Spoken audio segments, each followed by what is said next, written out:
If the Wrestling Addict Show can tell me everything I need to know about the sports entertainment industry, maybe it can tell you the same too.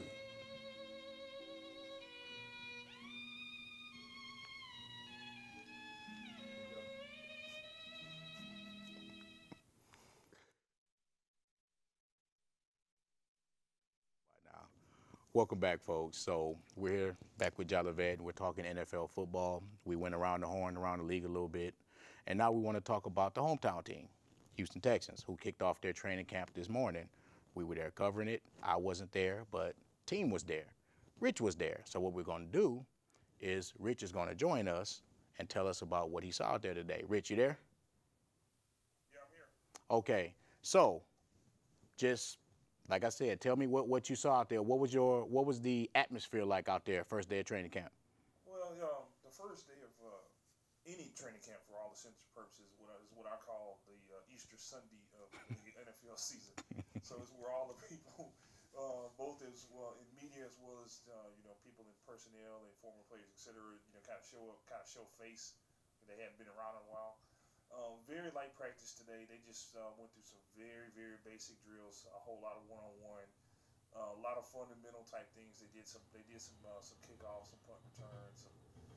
Ran a little short 7-on-7 segment. Brian Hoyer actually looked pretty solid. That was my next Ryan question. Mallett looks like a third grader trying to go through a quantum physics course. So, if I were if I were to pick someone right now, based on what I saw, I would say that honestly, I put Ryan Mallett behind Brian Hoyer in terms of the depth chart there. And actually, Hoyer took most of the first team snaps, so I think that kind of gives you at least a Cliff Notes version of where Bill O'Brien is in terms of where these guys rank in terms of that position battle.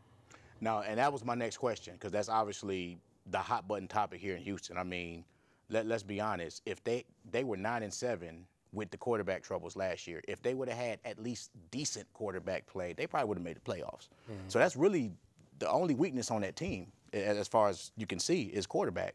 Now, when I saw Ryan Mallett, when I came in, you were back there cutting it up.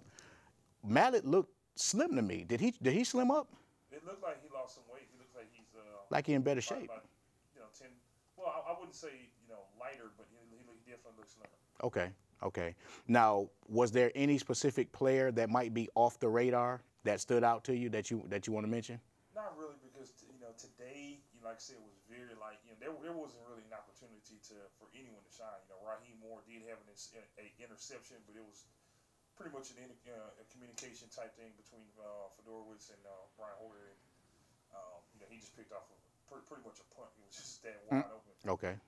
But there wasn't anything that really stood out because, like I said, the drills were very light. They didn't spend a whole lot of time on anything specific to, the offense or anything like that. It was just, kind of a, hey, we're back kind of thing. Okay. It's kind of like a show. They probably spent more time having the Hard Knocks crew. I forgot about that. J.J. Watt signing fans autographs, which I got some B-roll of that we'll show at some point next week. Okay. We probably spent more time B-rolling J.J. Watt signing autographs than they did running offensive plays.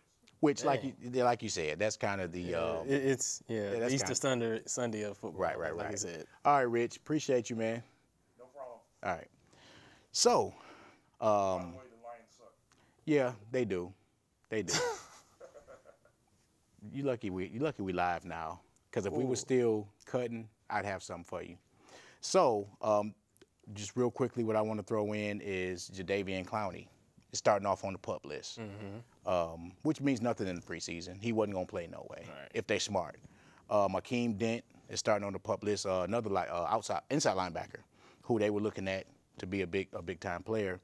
And they signed former Redskins defensive tackle Chris Neal. I always have problems saying his name, Neal, who was actually a stud with the Skins for a few years, but then he missed all of last year with an ACL. Mm-hmm. So to sign a guy fresh off an ACL, I think it's a little bit risky. Yeah.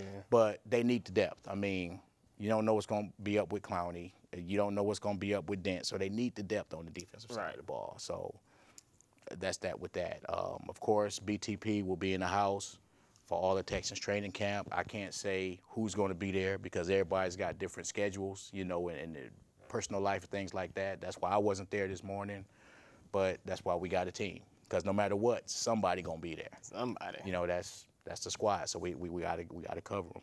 So, real briefly, what's your take on what are you expecting? It's early, but what the heck? What are you expecting out of the Texans this year? Watch this. Not too much. I mean, no. I expect them to get a little bit better, but at the same time, you know, like you said, the quarterback trouble has to be settled.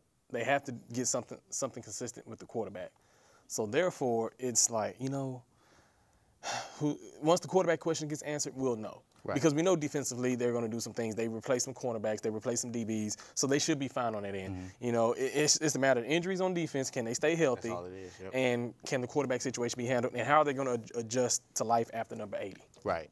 Yeah. That's it. Who comes here on a Thursday night? That's going to be good. I agree. If they get solid quarterback play and everybody is healthy, I know the Colts are – the Colts are going to win that division. If Hoyer plays and that defense is healthy, they'll challenge. Mm-hmm. They'll challenge. Oh, yeah. It won't be a cakewalk. No, they'll split. They'll split. They always beat them here for some reason.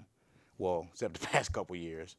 But that's pretty much that with that, man. So, hey, we got to wrap it up, but we definitely appreciate you guys joining us. Mitchell Brock, Damian Jolivet, BTP Sports Talk, and we'll see you next week.